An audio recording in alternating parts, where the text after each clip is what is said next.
fairly detailed process. We had to rewire a lot of the building. The wiring, some of it wasn't up to scratch.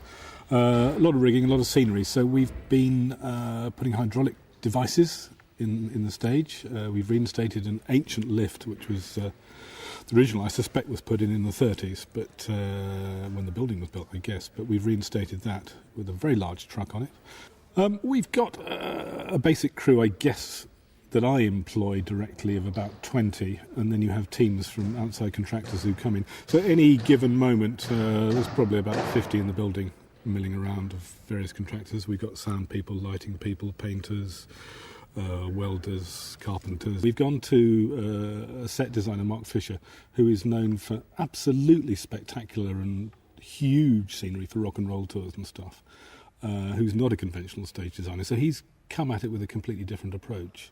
He, in conjunction with Willie Williams, who's our lighting designer, have come up with a video scheme where we have these 8 video screens that can move around the stage all over the place and indeed can unite to make one screen which is 32 foot wide and 16 feet high.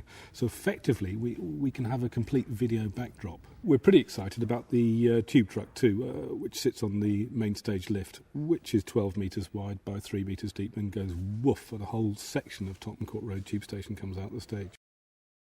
I think it's an exciting collaboration because the rock and roll element gives it a lot of oomph, frankly. I mean, a oomph which, for my money, West End musical theatre needs, because it's a medium that's kind of soused in nostalgia, and this kind of show, which is really tear your eyeballs off, is, I think, fantastic. And it has been a little bit of a clash of cultures, how we do things, particularly on the musical side. That's been quite challenging.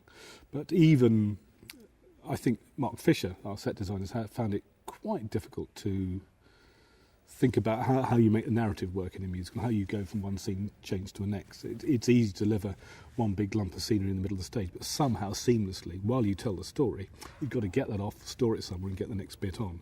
And I think that's all been quite challenging for all of us. Everyone knows Queen, and Queen covers such a range of ages in terms of, their longevity as a band has been fantastic. And the music just lifts the whole thing straight off, and then you throw in these great lumps of design, and you've got a fantastic script from Ben Elton. In one aspect, the rock and roll input of it really takes it out of a West End tradition, and what you're going to see on stage is more the sort of thing you would see at a U2 concert or a Rolling Stones concert in terms of the presentation. But behind all that, you do have a story. It's a romantic story. It's also a musical story to do with the rediscovery of Queen far in the future. But there is romance, and there's some cracking jokes. And there's some choreography from Arlene Phillips, which is very much in the West End tradition, what you've come to expect of a musical. And behind all the technology, there's a story with a heart. But you also get the blow-your-mind rock and roll aspect to it, which I think is exciting.